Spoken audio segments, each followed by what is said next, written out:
Shalom Bapak Ibu, dikasih oleh Tuhan Yesus Kristus. Mari kita bersatu dalam doa untuk webinar kita pada malam hari ini, agar Tuhan sendiri yang memimpin dan membawa kita di dalam rencana dan kemuliaan-Nya. Bapa, di dalam nama Tuhan Yesus, kami mengucapkan syukur dan terima kasih atas kasih karunia dan anugerah-Mu yang Kau berikan sampai saat ini. Nama Tuhan dipermuliakan di dalam kehidupan kami. Biarlah melalui webinar pada malam hari ini, baik kami yang hadir, baik kami yang mengikuti melalui YouTube, di dalam nama Tuhan Yesus kami semuanya diberkati oleh Tuhan. Dan nama Tuhan dipermuliakan di dalam kehidupan kami, khususnya dengan tema bukan manusia biasa. Di dalam nama Tuhan Yesus Kristus, kami berdoa dan mengucap syukur. Haleluya. Amin. Ya, shalom Bapak Ibu dikasih oleh Tuhan Yesus Kristus. Sambil slide-nya akan ditampilkan oleh tim. Sebagaimana yang lazim kita dengar di dalam kehidupan kekristenan, ketika ada sesuatu hal yang kita katakan, katakanlah sebuah kekurangan atau kelemahan tertentu di dalam diri seseorang, cenderung manusia atau anak-anak Tuhan akan berkata, kita juga manusia, ya, dengan alasan untuk membenarkan bahwa sesuatu yang terjadi itu bisa oleh karena adanya kelemahan dan kekurangan karena kita ini memang manusia. Apakah benar demikian? Pernyataan-pernyataan seperti itu bagi orang-orang yang di dalam Yesus Kristus. Itu sebabnya penting bagi kita mengetahui bersama dengan tema bukan manusia biasa. Oke, kita akan lihat slide yang kedua. Ya. Di sini dikatakan bahwa ya, mengapa kita bukan manusia biasa? Di dalam 2 Korintus 5 ayat 17 dikatakan demikian, jadi siapa yang ada di dalam Kristus? Saya ulangi lagi supaya kita tegaskan dengan baik. Jadi siapa yang ada di dalam Kristus? Ia adalah ciptaan baru. Nah, ini ya, ini yang paling penting harus kita yakini. Karena banyak orang Kristen tahu dirinya siapa, tetapi lupa bahwa ada suatu proses yang sudah terjadi di dalam dirinya, sehingga dirinya tidak lagi sama. Kira-kira seperti itu. Kita katakan sebagai contoh misalnya, pada awalnya secara garis besar manusia itu seperti padi, ya, atau beras. Katakanlah padi yang sudah dikupas beras. Tetapi ketika padi ini sudah diproses menjadi tepung, maka dia tidak akan bisa lagi dikatakan beras, tapi bisa dikatakan tepung beras, karena dia sudah diproses. Apalagi kalau padi itu sudah dimasak menjadi nasi, maka nasi itu tidak lagi disebut sebagai beras, karena memang sudah diproses sedemikian rupa.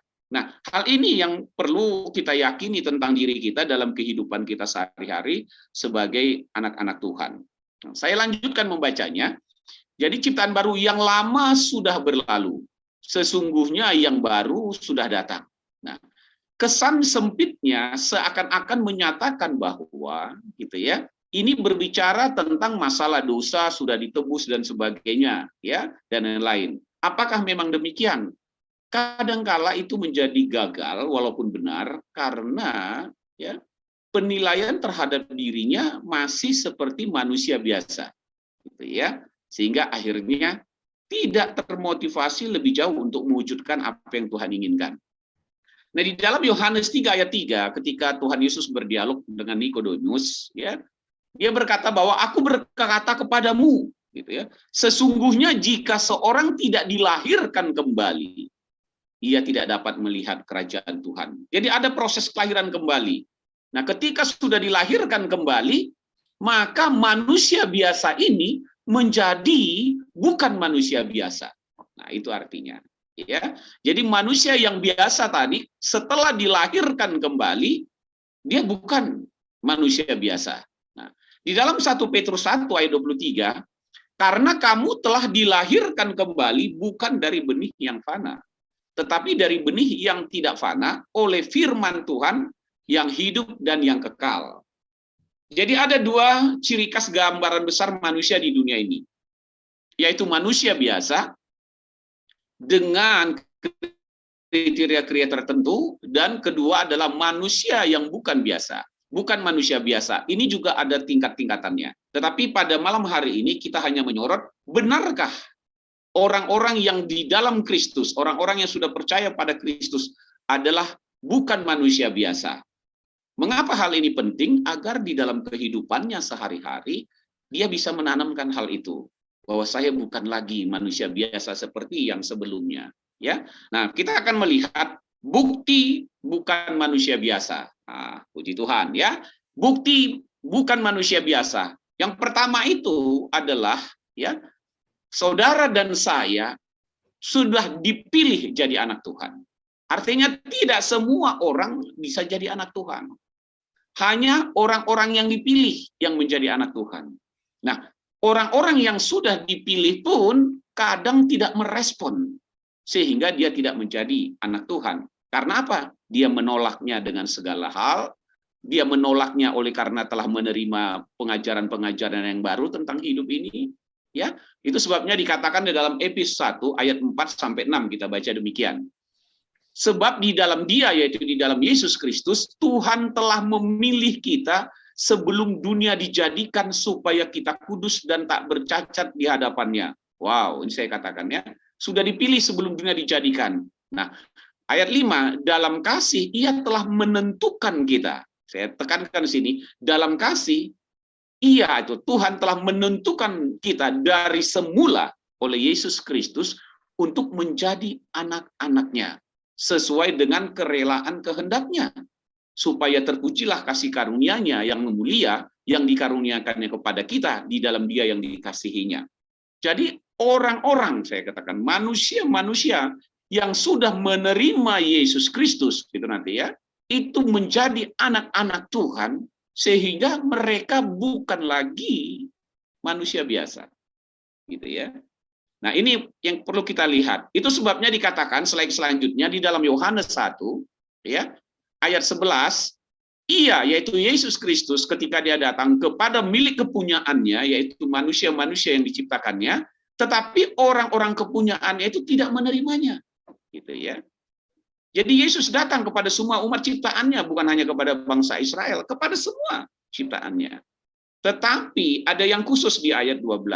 Tetapi semua orang yang menerimanya, gitu ya, yaitu yang menerima Yesus Kristus sebagai Tuhan dan Juru Selamat hidupnya, diberinya kuasa supaya menjadi anak-anak Tuhan, yaitu mereka yang percaya di dalam namanya, yaitu di dalam nama Yesus Kristus.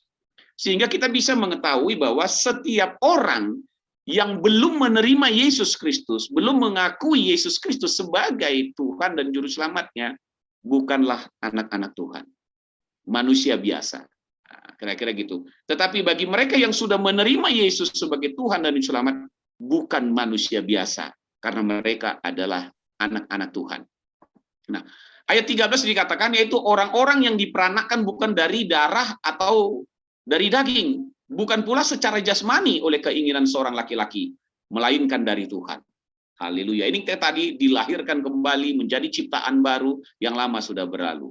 Nah, kita lihat slide selanjutnya bahwa setiap orang apa keistimewaannya, ya. Nah, setiap orang yang sudah menerima Kristus itu akan dikaruniakan Roh Kudus, dan Roh Kudus itu akan mengatakan kepada dirinya untuk dia bahwa dia seorang anak Tuhan, dan dia bisa memanggil oleh Roh itu kita berseru, ya Aba, ya Bapa. Jadi tidak semua manusia di dunia ini bisa memanggil Tuhan itu Bapa, gitu ya. Ya Aba, ya Bapa. Lalu siapa yang bisa memanggilnya? Setiap orang yang telah menerima Yesus Kristus sebagai Tuhan dan Juru Selamat. Berarti kita bukan manusia biasa dong. Benar, kita bukan manusia biasa. Kita adalah anak-anak Tuhan. Nah, Roh itu bersaksi bersama dengan roh kita bahwa kita adalah anak-anak Tuhan. Nah, di mana lagi keistimewaannya? Ya, sebagai orang yang bukti bahwa kita bukan manusia biasa tapi anak Tuhan. Kita ini dikatakan dalam Roma 17, dan jika kita adalah anak, yaitu bukan manusia biasa, maka kita juga adalah ahli waris. Maksudnya orang-orang yang berhak menerima janji-janji Tuhan. bersama-sama Kristus, yaitu jika kita menderita bersama-sama dengan Dia, supaya kita juga dipermuliakan bersama-sama dengan Dia. Nah, kita ambil garis bawahinya, yang paling penting itu adalah bahwa sebagai anak-anak Tuhan, yaitu bukan manusia biasa, kita itu berhak menerima janji-janji.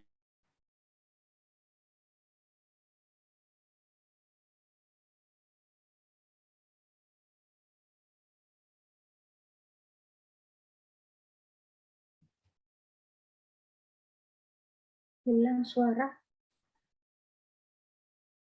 Sinyal, mungkin sinyal. Ya, tetapi kenyataannya gitu ya. Nah, banyak orang-orang yang sudah menerima Kristus, tetapi kenyataannya mereka tidak menyadari sepenuhnya bahwa mereka berhak menerima janji-janji Tuhan ini. Sehingga apa saja yang terjadi di dalam dirinya, biarlah kehendak Tuhan yang jadi, ya, biarlah semuanya itu. Nah, seakan-akan semuanya memang sudah di dalam kendali Tuhan. Sesungguhnya tidak demikian. Oleh sebab itu, ketika kita meyakini bahwa kita bukan manusia biasa, tetapi anak Tuhan, maka janji-janji Tuhan itu adalah menjadi milik kita. Dan kita harus, ya, memiliki kesungguhan yang penuh untuk dapat memiliki janji Tuhan itu dalam realita kehidupan kita. Kita lihat slide selanjutnya.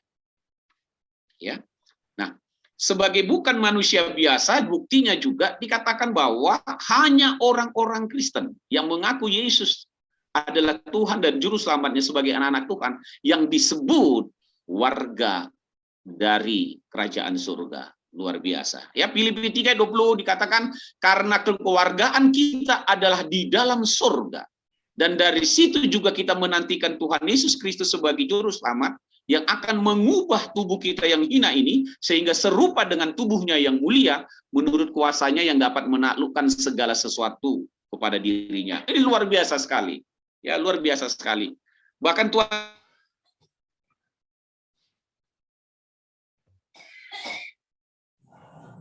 Hilang suara. kelak. Aku akan datang kelak, kata Yesus. Untuk menjemput engkau, supaya di mana engkau berada, di situ juga aku berada. Haleluya. Bahkan di dalam doanya pun dia sebut, di dalam Yohanes 17 ayat 24. Ya Bapa, aku meminta kepadamu, agar di mana aku berada, di situ juga mereka berada. Supaya apa? Supaya mereka itu melihat kemuliaanku. Wow. Hanya orang-orang yang di dalam Kristus. Jadi saudaraku yang kasih, kita akan menjadi keliru menjalani hidup ini jika kita masih mengatakan, Pak, saya manusia biasa. Saya katakan sesuai dengan kebenaran firman Tuhan ini, saudara dan saya bukan manusia biasa. Amin. Amin. Manusia yang sudah menjadi warga kerajaan surga. Manusia-manusia yang sudah memiliki kerajaan surga itu sendiri dan akan melihat kemuliaan Tuhan. Ini satu hal yang penting kita tanamkan dalam diri kita. Kita lihat yang kedua. Ya, apa bukti bahwa kita bukan manusia biasa? Ya, kita lihat bersama-sama di sini bahwa sebagai manusia yang bukan biasa kita diberikan otoritas atau kuasa. Haleluya. Ya, Pak, manusia biasa apa memiliki otoritas dan kuasa? Tidak, gitu ya. Pak, tapi mereka bisa diberikan kuasa-kuasa kemampuan dari roh si iblis. Ya tidak masalah, karena kuasa mereka itu kuasa yang kecil. Karena kuasa yang diberikan pada Tuhan pada kita jauh lebih besar dari kuasa-kuasa yang ada di muka bumi ini. Karena roh yang menyertai kita itu roh yang lebih besar. Itu sebabnya Yesus berkata kepada para muridnya dan yang percaya kepadanya dalam Markus 16 ayat 17 dan 18, tanda-tanda ini menyertai orang-orang yang percaya. Orang-orang yang percaya adalah orang-orang yang percaya kepada Yesus Kristus sebagai Tuhan. Orang-orang yang percaya itu adalah anak-anak Tuhan. Anak-anak Tuhan itu mereka akan mengusir setan-setan demi namaku. Mereka akan berbicara dalam bahasa yang baru. Mereka akan memegang ular dan sekalipun mereka meminum racun maut, mereka tidak akan mendapatkan celaka. Mereka akan meletakkan tangannya atas orang sakit dan orang itu akan sembuh. Luar biasa. Ada otoritas. Benar ya, berarti kita bukan manusia biasa. Ya memang benar demikian. Nah, sebelum Yesus naik ke surga, Tuhan Yesus berkata, dan ini tercatat dalam Kisah Para Rasul 1 ayat 8, Dia katakan kepada muridnya dan kepada orang yang percaya, tetapi kamu akan menerima kuasa kalau Roh Kudus turun ke atas kamu, dan kamu akan menjadi saksiku di Yerusalem, di seluruh Yudea, Samaria, dan sampai ke ujung bumi. Wow, ya, ini benar-benar bukan manusia biasa, Bapak Ibu. Gitu ya. Kita telah menerima kuasa itu. Bahkan di dalam 1 Korintus 6 ayat 19 katanya bahwa tidak tahukah kamu bahwa tubuhmu adalah bait daripada Roh Kudus. Roh Kudus yang telah kamu terima dari Tuhan. Nah, di sini juga dikatakan oleh Yesus dalam Yohanes 14 ayat 12 bahwa bukan kamu yang memilih aku, atau barang siapa yang percaya kepadaku, dia akan melakukan pekerjaan-pekerjaan yang besar, bahkan lebih besar daripada apa yang aku lakukan. Haleluya. Ayat Yohanes 15 ayat 16, bukan kamu yang memilih aku, tapi aku yang memilih kamu. Supaya apa? Supaya kamu melakukan pekerjaan-pekerjaan yang aku lakukan.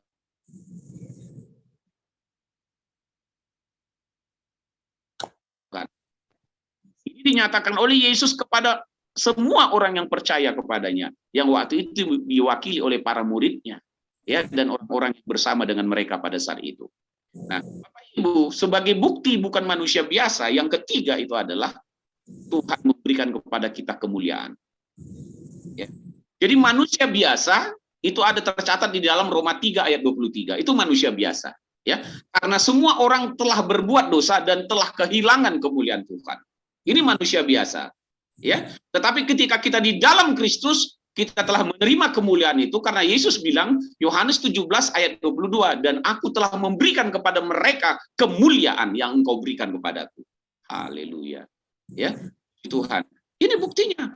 Oleh sebab itu kita berjalan di dalam kemuliaan, dan kemuliaan itu terus, ya, semakin hari semakin bertambah. Nah, kita lihat slide selanjutnya. Di sini dijelaskan tentang kemuliaan itu, ya. Nah, mereka yang ditentukannya dari yang semula itu, yaitu saudara dan saya, mereka juga yang dipanggilnya, mereka itu juga dibenarkannya. Dan mereka yang dibenarkannya itu, mereka itu juga dimuliakannya. Puji Tuhan. Amin.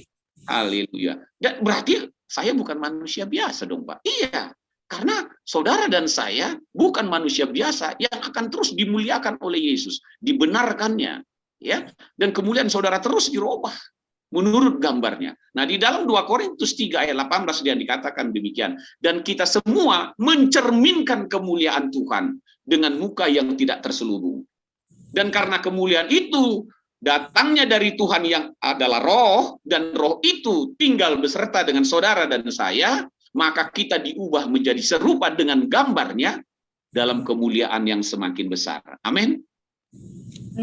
Berarti kita bukan manusia biasa, orang-orang yang penuh dengan kemuliaan. Sehingga ini nanti akan mempengaruhi langkah kita selanjutnya. Nah, kita lihat bahwa kemuliaan ini slide selanjutnya memang berbeda-beda di dalam setiap orang. Tetapi kemuliaan itu bisa semakin menjadi lebih besar kalau kita terus memperbaiki hidup kita. Nah, seperti digambarkan oleh Rasul Paulus kepada muridnya Timotius, dalam rumah yang besar, dalam 2 Timotius 2 ayat 20-21, dalam rumah yang besar bukan hanya terdapat perabot dari emas dan perak, melainkan juga dari kayu dan tanah. Yang pertama dipakai untuk maksud yang mulia, dan yang terakhir untuk maksud yang kurang mulia. Jika seorang menyucikan dirinya dari hal-hal yang jahat, ia akan menjadi perabot rumah untuk maksud yang mulia. Ia dikuduskan, dipandang layak untuk dipakai tuannya, dan disediakan untuk setiap pekerjaan yang mulia. Haleluya. Ya. Jadi kemuliaan-kemuliaan dalam hidup seseorang berbeda-beda oleh karena dirinya sendiri, bukan karena Tuhan. Ya. Jika kita memperbaiki diri kita terus makin baik, maka kemuliaan Tuhan, pekerjaan-pekerjaan yang mulia itu semakin besar kita lakukan. Berarti kita bukan manusia biasa dong, Pak. Benar. Gitu ya.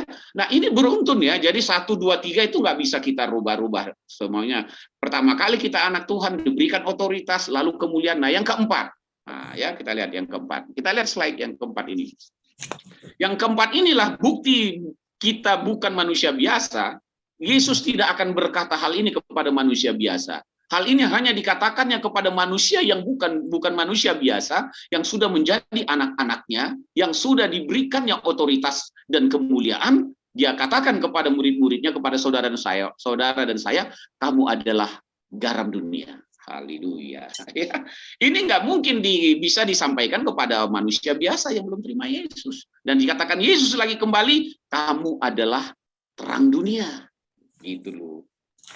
Berarti saya berbeda dong dengan manusia biasa. Kalau gitu kenapa ya? Kalau saya ada sesuatu, kita juga manusia, Pak. Maksudnya apa? Ya seolah-olah kita ini ya seperti juga manusia biasa, tidak layak, tidak pantas, bisa jatuh dalam dosa dan begini. Nah, ini namanya terintimidasi. Saudara tahu, waktu Indonesia lagi masa penjajahan dan sudah menyatakan kemerdekaan, itu Belanda datang lagi mau menjajah untuk menyatakan bahwa kita ini seolah belum merdeka. Ya, dan banyak orang-orang bangsa Indonesia ini karena masih terbawa dengan dampak daripada penjajahan itu, baik kerja paksa, sehingga mentalnya, nyalinya harus diperbaharui kembali. Amin. Ya, sifat-sifat terjajahnya itu, merasa tidak pantas terjajah menjadi budak itu harus dirubah karena kamu sekarang menjadi tuan. Gitu. Karena memang pada awalnya manusia diciptakan Tuhan itu sebagai segambar dan serupa dengan Tuhan. Amin. Ya, itu Kejadian 1 ayat 26 sampai 28, bahkan diberkati. Bukan karena dosa lalu kita memang banyak ayat-ayat yang keliru yang kita kutip-kutip seakan-akan kita masih seperti itu. Kita ada di dalam perjanjian baru, Bapak Ibu. Kalau saudara mau ngutip lagi bahwa kesalehan kita seperti kain kotor, oh tunggu dulu Pak, itu perjanjian lama. Ya, di dalam Kristus itu sudah berubah. Amin. Ya. Amin. Kita sudah dibasuh dengan darah yang mahal di dalam kekudusan. Kalau tidak nanti Efesus 1 ayat 3-4-nya nggak bisa. Bahwa Tuhan memilih kita supaya kita itu tidak bercacat celah di hadapannya. Itu suatu hal yang mulia. Nah, sebagai garam dan terang dunia, saudara bisa bayangkan, ya pikir ini bukan manusia apa jadi manusia Superman ya Pak ya. Ya kalau Superman bisa terbang. Nah, kalau Superman atau tokoh-tokoh yang kita katakan film-film fiktif itu, ya perbedaannya cuma satu kalau Bapak Ibu lihat. Walaupun dibuat sehebat mungkin, tetapi ada miring-miringnya, yaitu mereka selalu memakai pakaian dalamnya di luar, gitu ya. Itu perhatikan baik. Nah, jadi itu kekeliruannya. Jadi kalau saudara lihat tokoh-tokoh film-film Superman, baik itu Superman, apapun namanya, Wonder Woman dan lain-lain, ya, sehingga itu mengatakan ini hanya tahu itu film bikin belaka, lihat aja pakaian dalamnya itu di luar. Berarti yang membuat film ini memang ada masalah gangguan jiwa pada saat itu. Ya, dan ternyata banyak orang menyukai hal-hal yang memang ya yang agak sedikit-sedikit aneh. Nah, di dalam Yesus Kristus. Oke, kita lihat slide ya, bahwa kita bukan manusia biasa. Bapak Ibu dikasih oleh Tuhan Yesus Kristus, ya. Nah, Rasul Paulus memberikan sebuah kesaksian yang sangat penting, gitu ya. Ini sangat penting. Apa sih sebenarnya yang dikatakan Yesus kepada Rasul Paulus ya dan murid-murid yang lain? Dia menulis di dalam Kisah Rasul 13 ayat 47. Sebab inilah yang diperintahkan kepada kami. Wow. Sebab inilah yang diperintahkan Yesus Kristus Tuhan kepada kami. Yaitu aku bangsa-bangsa yang tidak mengenal Tuhan. Supaya engkau membawa keselamatan sampai ke ujung bumi. Puji Tuhan. Bukan manusia biasa. Menjadi terang di tengah kegelapan dunia ini. Nah, itu sebabnya kalau saudara saya kembali ingatkan lagi. Ya, apa yang dikatakan Rasul Paulus di dalam suratnya Roma 12 ayat 2, saudara tahu persis itu. Rasul Paulus mengatakan seperti ini sederhana. Janganlah kamu menjadi serupa dengan dunia ini. Ya. Atau dengan kata, janganlah kamu menjadi serupa dengan manusia yang biasa ini, yang belum terima Yesus, yang belum menjadi anak Tuhan, yang belum diberikan otoritas, yang belum diberikan kemuliaan, dan yang belum dinyatakan sebagai garam dan terang. Kamu adalah anak Tuhan, sudah diberikan otoritas, sudah diberikan kemuliaan, kamu sudah menjadi terang. Jadi jangan serupa lagi, gitu loh. Ada perbedaan. Sehingga ketika orang melihat ada manusia biasa, ada manusia yang bukan manusia biasa, luar biasa, ya, bukan manusia biasa. Dengan cara apa? Dia menjadi garam dan terang. Nah, kita lihat bukti sebagai wujud ini. Nah, Bapak Ibu. Amin, amin. Saya serahkan kepada Pak Pastor Subakti. Gimana Butiar? Apa kita buka ruang tanya jawab? Ya, baik, silakan. Terima kasih Pastor Dr. Saud yang sudah menjadi narasumber pada malam hari ini. Luar biasa firman Tuhan dengan tema tadi, bukan manusia biasa. Jadi kita ini adalah manusia yang spesial, unik, luar biasa di hadapan Tuhan. Tadi dikatakan bukti apa kita manusia biasa itu, yang pertama kita dipilih menjadi anak Tuhan, ya, diangkat jadi anak Tuhan. Kemudian yang kedua dikatakan kita diberikan kuasa ataupun otoritas dari Tuhan sendiri. Yang ketiga, kita diberikan kemuliaan demi kemuliaan. Dan yang keempat, kita menjadi garam dan terang. Kita diutus, ya. Demikian kesimpulan yang malam hari ini dari pengajaran ataupun firman Tuhan yang disampaikan oleh Bapak Saud. Buat kita semua partisipan yang sudah hadir pada malam hari ini, jika ada yang mau ditanyakan, karena kita ini adalah webinar, jadi kita boleh bertanya mana yang tidak jelas atau ada yang kurang dimengerti, boleh ditanyakan langsung kepada narasumber. Untuk itu, waktu dan kesempatan kami berikan kepada kita semua. Silakan buka mic dan ajukan pertanyaan ataupun raise hand. Silakan Bapak Ibu, waktu dan kesempatan kami berikan buat kita semua. Terima kasih, Tuhan berkati. Mungkin Butier, saya bertanya bisa duluan ya. Boleh Pak. Ya. Jadi ada pertanyaan disampaikan kepada saya. Jadi pertanyaan begini, kalau kita dipilih sebelum dunia dijadikan, berarti ada juga yang nggak terpilih. Nah, dari mana kita membedakan mana yang terpilih, sudah dipilih, mana yang nggak dipilih? Jadi kan hal ini sehingga dalam hal kita menginjil juga, kalau udah nggak terpilih, ngapain kita injil dia? Nah, bagaimana menentukan ini? Itu aja, Dr. Saud, ya. Tuhan berkati. Ya, terima kasih Pastor Surbakti. Ini memang pertanyaan yang paling unik gitu ya. Nah, sesuai dengan tema ini memang itu salah satu pertanyaan yang unik. Apakah semua sesungguhnya manusia itu dipilih? Kan itu dulu ya. Atau hanya tertentu? Jadi pada prinsip dasarnya kita harus kembali lagi kepada Kejadian 1 ayat 26 sampai 28, khususnya 26-27. Bahwa semua manusia itu siapapun dia diciptakan Tuhan menurut gambar dan rupanya. Nah, itu ya, semua. Nah, walaupun sudah jatuh dalam dosa, pada prinsipnya itu. Ya. Setelah jatuh dalam dosa, manusia tetap adalah orang-orang yang dipilih Tuhan. Hanya kita katakan begini pengertiannya, gitu ya. Untuk menentukan apakah seseorang itu dipilih atau tidak, gitu ya. Kita tidak bisa mereka-reka lebih dulu. Mungkin saya tidak dipilih, Pak. Kira-kira gitu ya. Oh, saya dipilih. Nah, sebagai buktinya adalah ketika seseorang membuka pintu hatinya dan menerima bahwa Yesus Kristus adalah Tuhan, pada saat itu saudara dan saya tahu bahwa dia adalah orang yang dipilih dan terpilih. Gitu ya. Nah, ketika seseorang itu tidak mau menerima, gitu ya, tidak mau menerima Yesus sebagai Tuhan dan Juru Selamat, ada dua kemungkinan, kan gitu ya.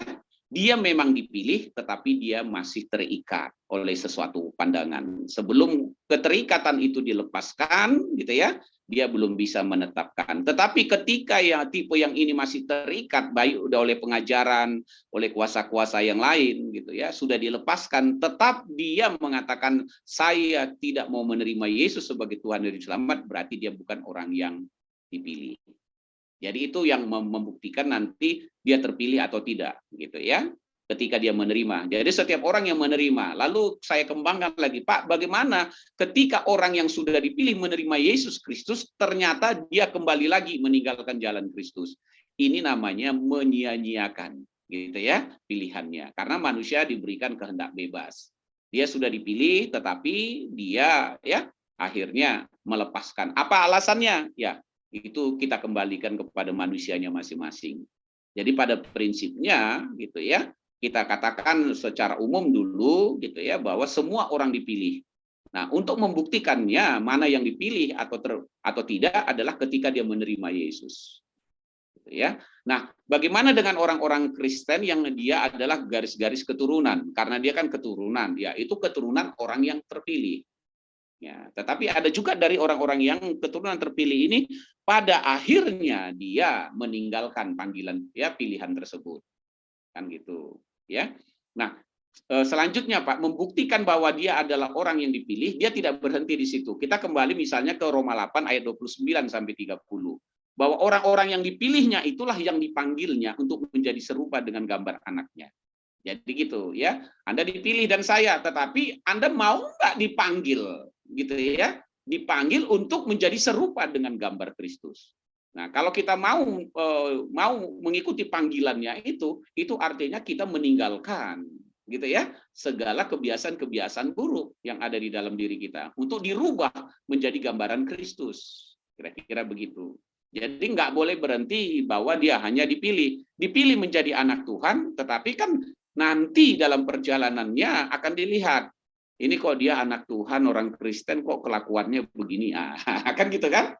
Kok kelakuannya begini, nggak cocok gitu. Oh, karena dia setelah dipilih dia tidak mengikuti panggilan. Itu Roma 8 ayat 29 dan 30. Saya rasa itu Pak Pastor Surbakti. Jadi dari penjelasan Bapak, kalau saya tangkap, proses waktulah nanti menentukan yang mana yang dipilih, yang mana bukan, begitu Pak? Ya, proses waktu bagi mereka yang belum menentukan, dari dua sisi Pak. Jadi bagi mereka yang sudah langsung menerima Yesus secara terbuka, mereka adalah orang pilihan, gitu ya. Dan sudah dibuktikan dengan ini. Jadi kita nggak meragukan lagi karena dia terus setelah mempercayai pada Kristus, dia tahu dia anak Tuhan. Ini kan proses jadinya, ya. Panggilan diikutin, lalu otoritas, kemuliaan, dan jadi garam dan terang. Nah, tetapi kalau ada orang gitu ya, dia masih ragu, padahal dia sebenarnya adalah orang dipilih. Nah, sebagai contoh misalnya gini Pak, saya berikan contoh. Kenapa kita harus memberitakan kabar baik itu katakanlah kepada yang non Kristen atau dari Kristen tapi dengan latar belakang yang hidupnya gelap lah ya, istilah gelap itu beraneka ragam kan, kira gitu. Karena kita tidak tahu di antara mereka ini mana yang dipilih Tuhan yang akan meresponi panggilan pilihan Tuhan tersebut untuk dipanggil ya menjadi anak-anaknya. Lalu kita tebarkan kabar baik. Nah, bagi mereka yang merespon itu juga kita bagi dua, gitu ya, tetap dua besar. Yang meresponi positif terus bertobat dan mengituan, ada juga yang kembali lagi nanti akhirnya kita katakanlah ya dia jadi mualaf atau apa gitu ya, atau kepercayaan yang lain, kira-kira begitu. Begitu juga orang yang dipilih sebenarnya terpilih, dia sudah jadi orang Kristen, dia maaf kata meninggalkan jalan Kristus, katakan seperti itu. Nah, mereka maaf kata dikatakan mualaf, tapi akhirnya dalam perjalanan selanjutnya mereka kembali lagi, gitu ya, karena mereka orang dipilih. Nah, kira-kira seperti itu, ya. Jadi kita nggak bisa menentukan langsung bahwa oh dia dipilih atau tidak. Nah, tapi kalau saya ditanya sederhana gini, Pak. Nah, si A itu bukan orang Kristen, itu contohnya. Lalu dia meninggal, ya, tidak menjadi orang Kristen. Itu berarti dia bukan orang yang dipilih. Ya, walaupun misalnya dipilih tapi dia tidak menolak pilihan itu urusan mereka. Gitu ya. Kira-kira begitu. Tetapi orang yang sudah pada akhir hidupnya dia menerima Yesus Kristus, katakanlah kayak seperti orang di sebelah kanan Tuhan Yesus, dia adalah orang yang dipilih karena dia mengakui Yesus. Yesus bilang pada saat ini juga kamu bersama-sama dengan aku. Jadi detik-detik terakhir juga bisa menentukan, Pak. Ya, itu rahasia dari Tuhan. Tapi realitanya memang seperti itu. Gitu ya. Ya.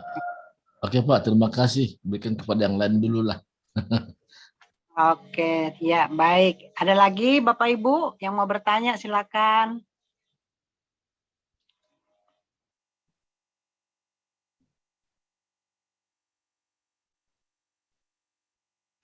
Adakah? Kalau nggak ada di sini saya lihat ada yang baru ya, partisipan baru. Boleh sambil menunggu yang lain untuk mungkin mempersiapkan pertanyaannya. Saya melihat di sini ada yang baru gabung pertama. Kami lihat ada Ibu Teti ya, Teti Guntur. Nah, boleh silakan, boleh perkenalan Bu, nama, tinggal di mana, dan status keluarga. Silakan perkenalan. Shalom Bu Teti. Shalom, ini nggak ada gambarnya kemana ini? Ada. Udah nampak gambarnya Ibu Teti. Udah kelihatan jelas. Ya. Shalom Bapak Ibu yang disayang Tuhan, terima kasih kebenaran firman yang luar biasa, Bapak Dokter Oh. Saud. Terima kasih. Saya baru sadar kalau saya itu manusia yang luar biasa. Manusia apa tadi? Bukan manusia biasa, ya luar Bukan biasa. manusia Spesial. biasa. Bukan manusia biasa, ya. Saya baru sadar kalau saya bukan manusia biasa, tapi manusia yang dipilih Tuhan. Tapi Amin. pertanyaan saya ini, Pak. Ya, kita sudah baca firman Tuhan, ya. Tapi katanya hendaklah kamu berbuah, katanya. Tapi karena kita nggak pintar bicara mungkin ya, ingin kita kayak menginjil, ingin kita untuk pergilah, amanat agung itu harus kita lakukan. Tapi nggak bisa, Pak. Padahal baca iya, dengar iya, catatan mah udah berapa lusin buku dicatat-catat, Pak. Terus bagaimana caranya, Pak, supaya kita bisa berbuah lebih banyak gitu loh, Pak. Oke. Ya. Kalau ditinjau dari umur harusnya sudah pengajar, tetapi masih perlu diajar terus. Jadi mohon bantuannya, Pak, bagaimana kita supaya bisa bertumbuh menjadi garam, ya. Tapi ini untuk menginjil itu gitu, Pak. Jadi mohon Pak arahannya, yuk. Terima kasih Bapak Ibu. Oke, Bu Teti sebentar sebelum dijawab Dokter Saud. Bu Teti tinggal di mana dan keluarga, status keluarga? Baik, saya Pak. Saya tinggal di Depok, Loinanggung dekat Cikeas, Bu. Oh, ya dekat Ya. Pasar Bak berarti. Tapos ya. Tahu ya. Saya di Loinanggung. Gereja di mana nih? Saya gereja di GBI Rayon 1G Gatot Subroto. Oh, Pak ini berarti ya, Pak Niko ya? Iya, Bu. Oh, iya GBI ya. Oke, terima kasih Saya punya buat 1, cucu 3, suami 1. Oh, puji Tuhan. Marga apa? Kok kayaknya tadi pakai bahasa ini, bahasa Jerman. Marga Mangunsong. Mangunsong baru? Guntur Mangunsong baru situ orang. Oh iya, oke, puji Tuhan lah ya. Keren. Oke, silakan Dokter Saud dijawab pertanyaannya. Bagaimana caranya Pak menginjili Pak? Diajari Pak. Ya, terima kasih Ibu Teti. Ibu Teti ini setia ya. Hampir saya di mana beliau selalu ikut untuk ngikutin. Keren. Ya, jadi gini, bagaimana caranya kita menginjil secara sederhana? Dengan latar belakang, Pak, saya nggak bisa berbicara apa-apa, kayaknya sulit ngomongnya, gitu ya. Maka berbicaralah dengan mereka atau menginjilah mereka dengan perbuatan, ya, itu yang paling sederhana. Nanti dengan perbuatan akan keluar sendirinya kata-kata. Perbuatan apa, Pak? Misalnya, ya, kita mulai buka mata, gitu ya. Mulai buka mata, jangan tutup mata. Buka mata, buka telinga, mendengar, lalu ulurkan tangan, langkahkan kaki. Nah, misalnya Tuhan bilang begini, jika ada orang lapar, berilah mereka makan. Gitu ya. Ketika aku haus, berilah aku minum. Nah, tahu ya itu ya dalam Matius 25. Ya. Tapi dengan prinsip beda dengan manusia biasa. Nah, itu dulu saya ulangi ya. Manusia biasa juga melakukan hal itu, Pak. Ya, lebih tajam lagi, Bu. Gitu ya. Jadi penginjilan jangan lupa 1 Korintus 13 ayat 1 sampai 3. Artinya perbuatan-perbuatan baik yang saya lakukan untuk orang lain ya kepada Kristus harus saya lakukan dengan kasih gitu ya bedanya ya karena kan Rasul Paulus bilang gini sekalipun aku ini sebenarnya udah termasuk tingkatnya sampai ke level hamba Tuhan sebenarnya ya sekalipun aku punya karunia sekalipun aku bisa bahkan memberikan nyawaku tanpa kasih tidak akan ada artinya. Itu artinya ya. Nah, sebagai manusia yang bukan manusia biasa ya. Nah, terus lalu juga gini, ada hamba Tuhan biasa, hamba Tuhan yang bukan biasa. Itu di dalam 1 Korintus. Kira-kira gitu ya. Hamba Tuhan yang biasa melakukan apapun tanpa kasih.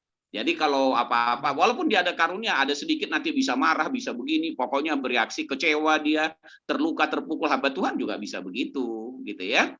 Nah, jadi nanti kan bukan manusia biasa, ada juga hamba Tuhan yang bukan biasa, gitu ya. Nah, ini itu kasih kuncinya. Jadi lakukanlah Bu, ya, buka mata, ya, terus telinga, gitu ya, terus ulurkan tangan sambil melangkah. Apa saja caranya, apapun itu. Bisa saja itu pemberiannya bukan pemberian memang katakanlah berbentuk materi atau sembako, bukan. Mungkin karena kita tahu dia punya masalah perlu kita dukung, gitu ya. Ya, mungkin dia sedang berduka, kita beri penghiburan. Betul kan ya? Kita berikan semangat hidupnya ketika dia putus asa. Ya, ini kan nggak lihat kaya atau miskin, siapa saja bisa mengalami hal itu. Datang berdoalah untuk dia, lalu datangi. Nah, ketika engkau datangi gitu ya, hanya ngomong ya saya simpati dan lain-lain, nanti saudara nggak akan tahu apa yang diucapkan. Roh Kudus akan memberikan kata-katanya, ya, karena janji Tuhan memang begitu. Karena baik itu Yeremia, baik itu Yesaya mengatakan aku ini tidak bisa berbicara, tapi Tuhan menjamah lidahnya untuk memberikan kata-kata, gitu ya, kata-kata yang diucapkan. Nah, nanti lama-lama dalam perjalanannya itu akan semakin kita fasih karena kita sudah tahu, gitu ya. Kan nggak mungkin kata-kata yang diberikan Tuhan kepada kita kita lupakan. Tentu kita ingat, oh waktu saya ngomong begini, terus ibu atau orang yang saya layani ngomong begini, bertanya, saya bisa jawab begitu. Jadi, oh itu toh jawabannya. Kan ibu jadi lebih mengerti. Nah, selanjutnya nanti dalam perjalanannya kita akan makin fasih, gitu ya. Nah, itu yang dikatakan bahwa yang disebut dengan penginjilan pelayanan itu adalah mulailah dari ya orang-orang yang memang Anda temui di sekitar Anda, atau yang menelpon Anda, atau kontak di WA Anda, misalnya kita ini ada di WA Group, mau admin atau tidak, lalu ada di situ mohon dukungan doa atau pernyataan sesuatu, kirimlah kata-kata yang membangun semangat dan lain-lain. Nanti lama-lama akan menjadi lebih baik, ya, tanpa kita sadari. Nah itu, jadi terjun di dalam pelayanan Tuhan, itu sama dengan penginjilan atau memberitakan kabar baik. Nanti Pak, bagaimana kalau seandainya untuk mengenalkan Yesus Kristus kepada mereka? Nanti Roh Kudus akan memimpin. Jadi ada pelayanan dengan pimpinan Roh Kudus, ya. Tapi tetap diwujudkan dengan kasih, ya, karena ada kasih di dalam diri kita. Saya rasa itu, Bu, ya. Jadi Pak, buka mata, buka telinga, ya, ulurkan tangan, bergeraklah melangkah. Nah, tangan ini bisa ngetik-ngetik, ya, Shalom Bapak Ibu. Kiranya ya Bapak Ibu diberikan kekuatan karena begini-begini, apalagi bisa kutip ayat firman Tuhan, lama-lama jadi sangat fasih di dalam Tuhan. Tuhan Yesus memberkati.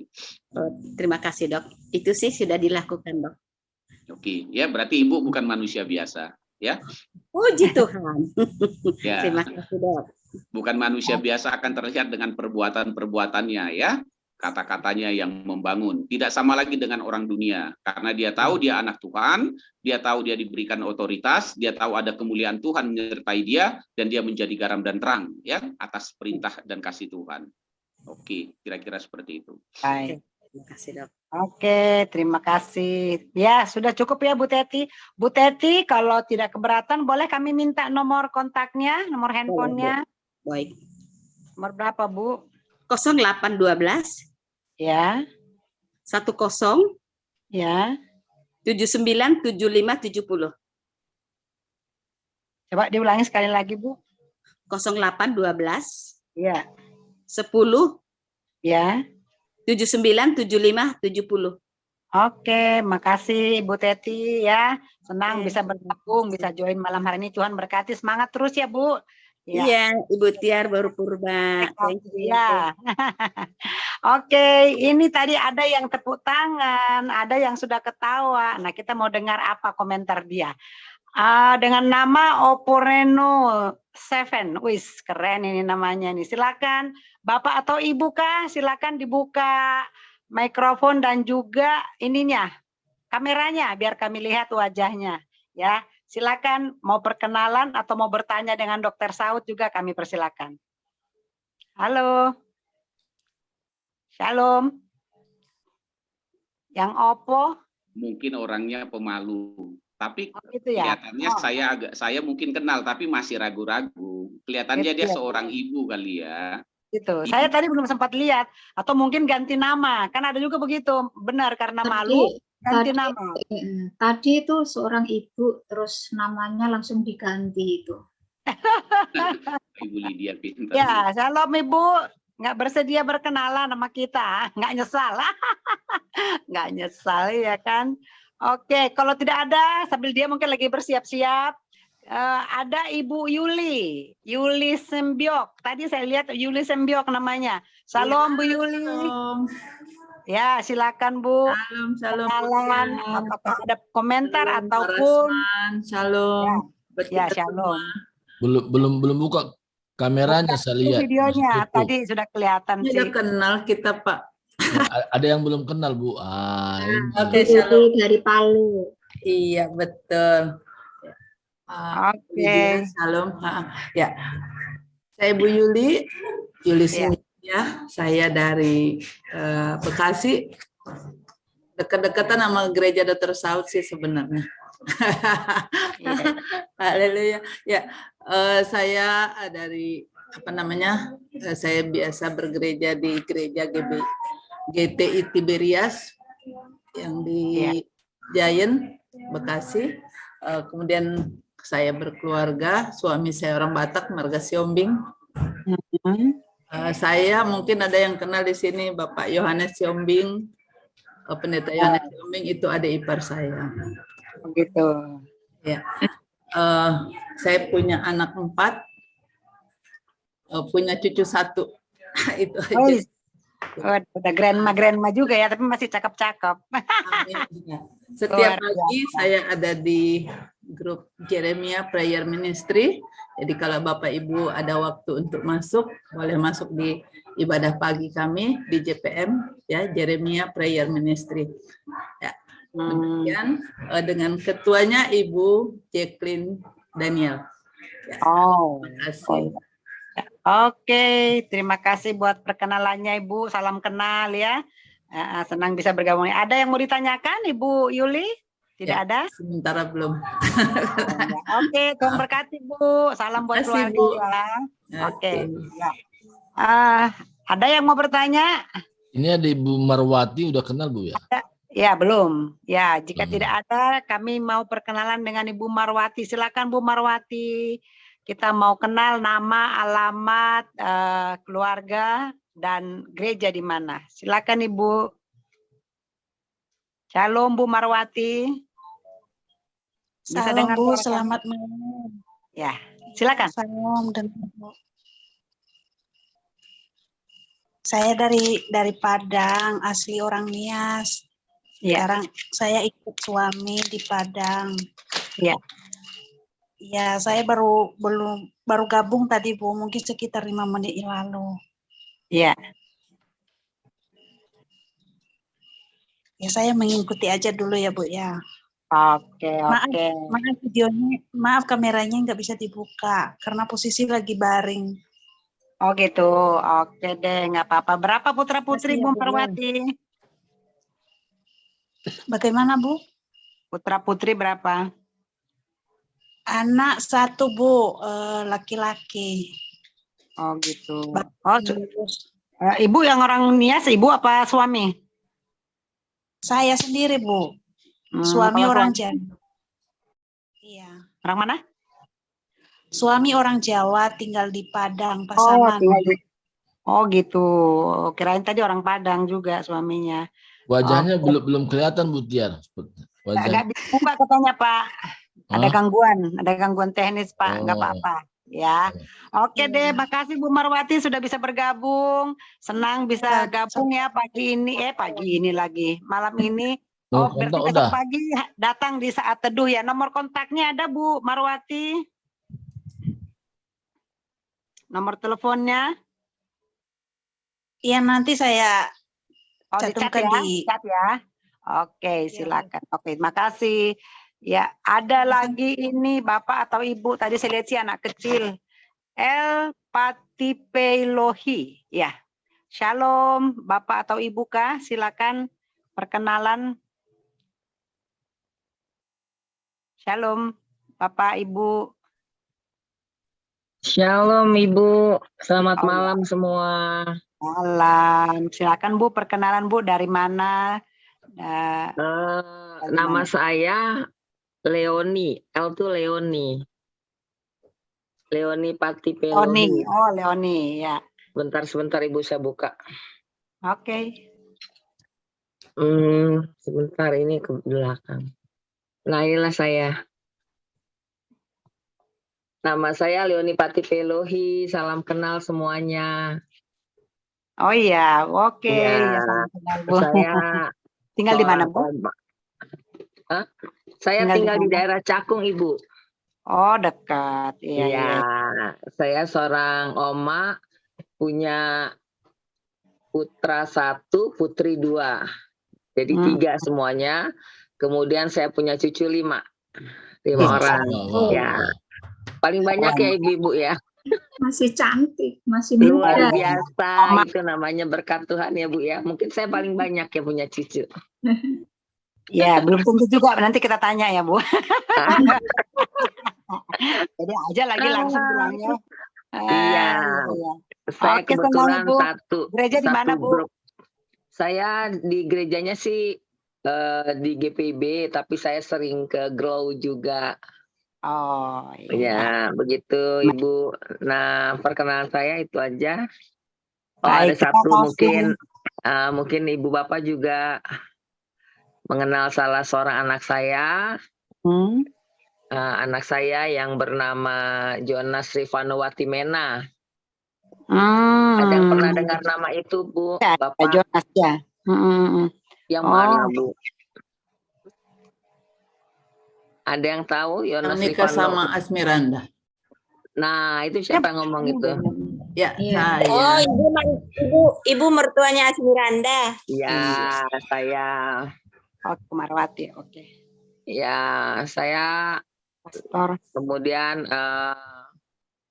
anak mantu juga saya, orang dari Sumatera Utara. Oh ya?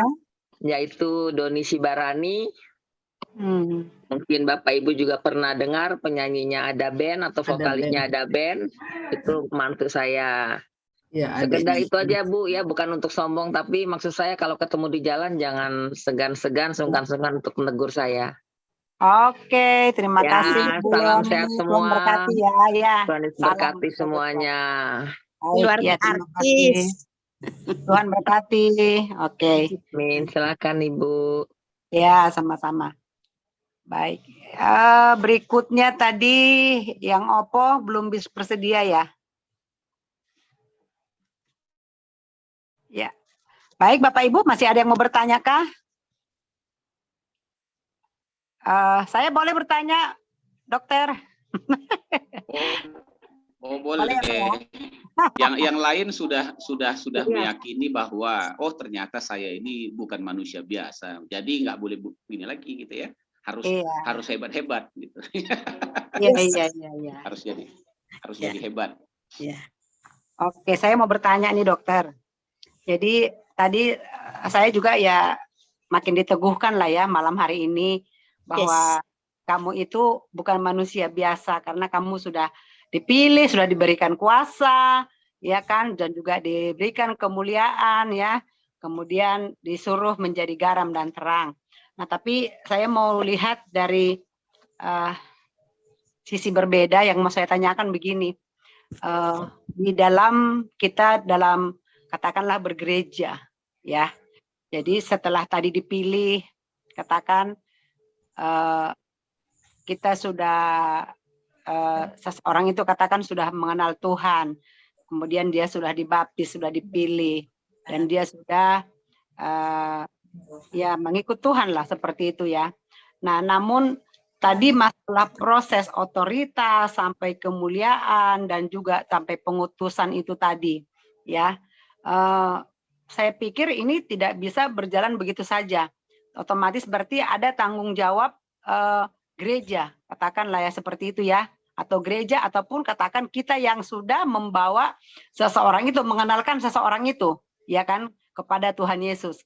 Nah, tapi yang sekarang ini menurut pandangan saya, justru sekarang kelemahan itu saya lihat di situ, gitu. Jadi kadang kita hanya membaptis orang, mengenalkan, tapi habis itu tidak dimuridkan, ya.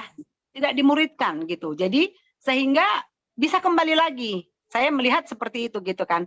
Nah, jadi yang mau saya tanya sama Dokter Saud, bagaimana pendapat Dr. Saud tentang hal ini, karena banyak sekali memang yang tidak menyadari, yang tahu dia hanya begini, saya sudah jadi anak Tuhan, saya sudah dibaptis, udah gitu kan. Kenapa? Karena memang juga mungkin dari tempat tadi lembaga ataupun katakan gereja atau mungkin juga orang yang sudah membawa dia kepada Kristus tidak menindaklanjuti, tidak memuridkan sampai dia mengalami proses yang tadi apa yang pastor sampaikan itu gitu kan.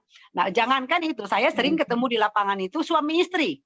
Ya kan? Sampai istrinya bilang begini, yang kawin campur kan. Saya ini katanya begitu dibaptis nggak pernah diajari, malah suami saya perginya kemana kalau hari Minggu. Saya hanya sendiri pergi ke gereja. Nah, ini bagaimana caranya ini untuk bisa ini tadi yang proses tadi itu, dan sehingga orang semua menyadari bahwa dia itu memang spesial, dia itu memang sudah Tuhan mau pakai untuk kerajaannya, alat kerajaannya. Seperti itu, Pastor. Silakan, Tuhan memberkati. Shalom. Ya, terima kasih Ibu Tiar. Jadi hal ini ada dua ya. Pertama sekali dari sudut gereja. Ya. Gereja itu kan harus mengikuti setidaknya kepada rencana panggilan Tuhan kepada Rasul Petrus, gitu ya. Rasul Petrus, bahwa di atas batu karang ini aku akan mendirikan jemaatku dan alam maut tidak akan menyentuhnya. Kira-kira begitu ya. Jadi gereja itu juga harus menjadi tempat di mana jemaat-jemaat orang-orang Kristen yang baru menerima Kristus baik dari luar masuk terhisap dalam sebuah komunitas gereja. Nah, di gereja itu mereka didewasakan gitu ya dalam pertumbuhannya. Tetapi kembali lagi kepada gereja masing-masing. Apakah gembalanya atau pemimpinnya mengagendakan hal seperti itu? Kalau gereja-gereja yang mengagendakan hal seperti itu, umumnya gerejanya akan bertumbuh. Ya, itu akan bertumbuh.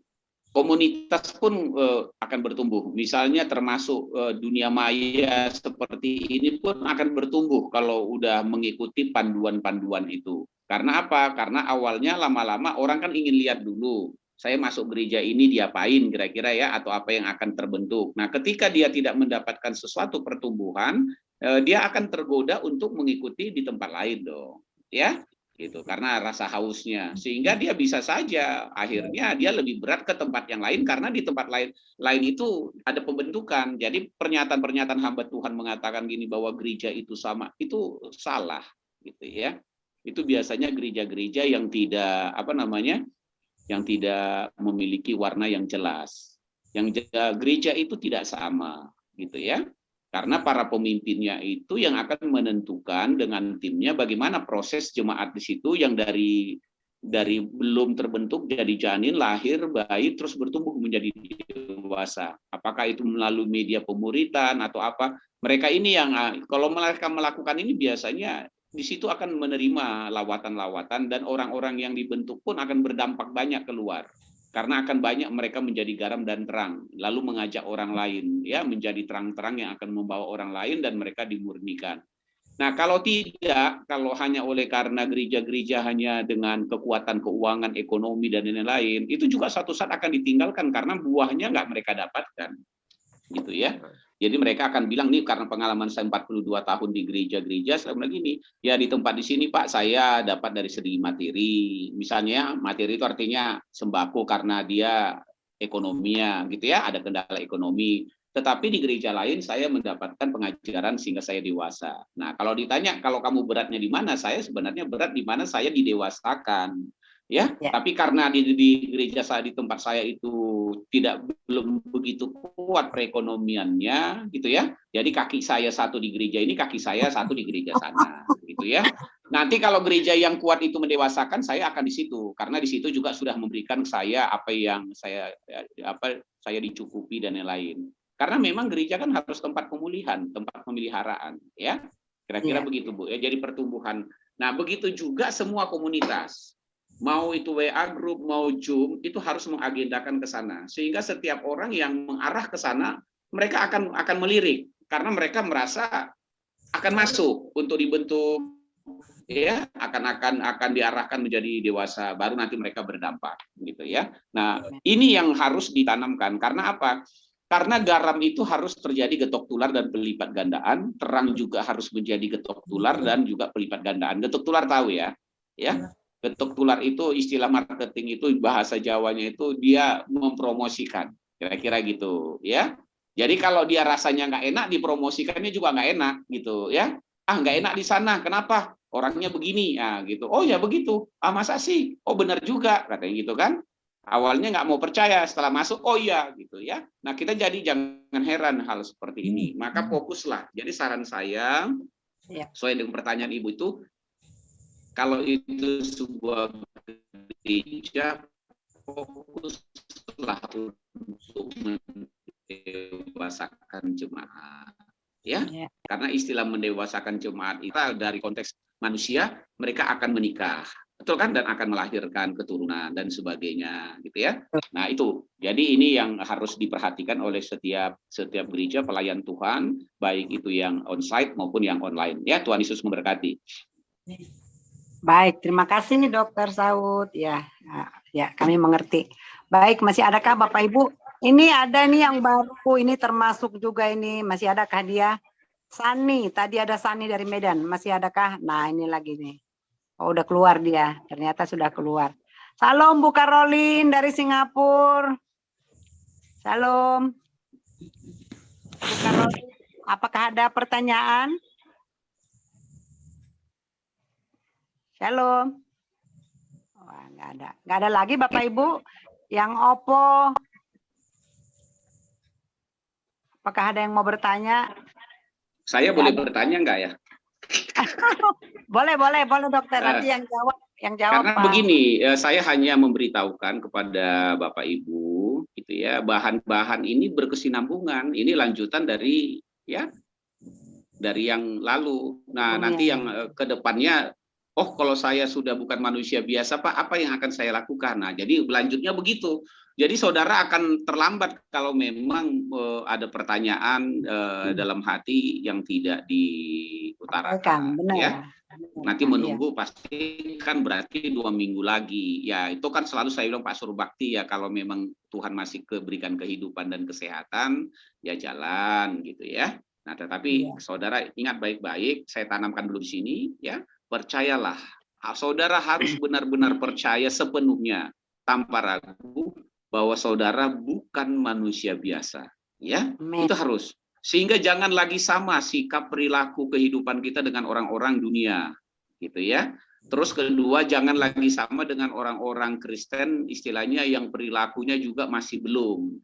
Kalau belum bilang sama mereka, maaf Bapak Ibu, kita ini bukan manusia biasa, kita ini anak Tuhan, gitu ya. Kita diberikan otoritas kemuliaan, jadi garam dan terang, itu 4 itu. Nah, tapi saya punya banyak masalah Bapak Ibu. Nah, mari doa Bapa kami kita naikkan. Jadi doa Bapa kami itu akan membawa, oh dikuduskanlah namamu. Nangis dia, ya. Ampunilah. Jadi kalau ada keterikatan sakit hati, oh ampuni, dia belajar mah. Jadi jangan lupa ya. Jadi jangan doa Bapa kami itu jangan doa-doa menutup gitu Bapak Ibu ya.